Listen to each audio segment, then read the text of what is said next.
વાવથરા જિલ્લામાં ડ્રગ્સ વિરોધી ચાલી રહેલી ઝીરો ટોલરન્સ નીતિ હેઠળ આખતળા પોલીસે મોટી સફળતા હાંસલ કરી છે। ચિત્રોડા બસ સ્ટેન્ડ નજીક બનેલી અકસ્માતની ઘટનાએ ડ્રગ્સ હેરાફેરીના મોટા રેકેટનો પર્દાફાશ કર્યો છે। પોલીસે 53.81 લાખ કિંમતનો 358.78 કિલોગ્રામ માદક પદાર્થ પોસ્ટ ડોટા સહિત કુલ 63.71 લાખનો મુદ્દામાલ કબજે કર્યો છે। મળતી માહિતી મુજબ ગુજરાત સરકાર અને પોલીસ વિભાગની ડ્રગ્સ વિરોધી ઝુંબેશ અંતર્ગત આખતળા પોલીસ પેટ્રોલિંગમાં હતી। તે દરમિયાન ચિત્રોડા બસ સ્ટેશન નજીક મહિન્દ્રા ઠાર રોક્સ ગાડી નીલગાય સાથે અથડાઈ હતી।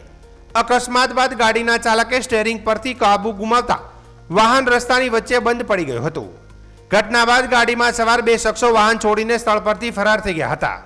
શંકાસ્પદ પરિસ્થિતિને ધ્યાનમાં રાખીને પોલીસે ગાડીની તપાસ કરતા અંદરથી 358.78 કિલોગ્રામ પોસ્ટડોડાનો જથ્થો મળી આવ્યો હતો। પોલીસે માદક પદાર્થ ઉપરાંત વાહન અને અન્ય સામગ્રી સહિત કુલ 63.71 લાખનો મુદ્દામાલ કબજે કર્યો છે।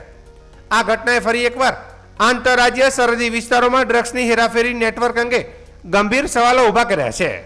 જો અકસ્માત ન થયો હોત તો આટલો મોટો જથ્થો કદાચ સરળતાથી પોતાના ગંતવ્ય સ્થાને પહોંચી ગયો હોત તેવી ચર્ચા સ્થાનિક સ્તરે ચાલી રહી છે। પોલીસે અજાણ્યા આરોપીઓ વિરુદ્ધ ગુનો નોંધી તેમની શોધખોળ શરૂ કરી છે। ફરાર થયેલા શખ્સોની ઓળખ મેળવવા તેમજ ડ્રગ્સનો જથ્થો ક્યાંથી લાવવામાં આવ્યો હતો અને ક્યાં પહોંચાડવાનો હતો તે અંગે વધુ તપાસ હાથ ધરવામાં આવી રહી છે।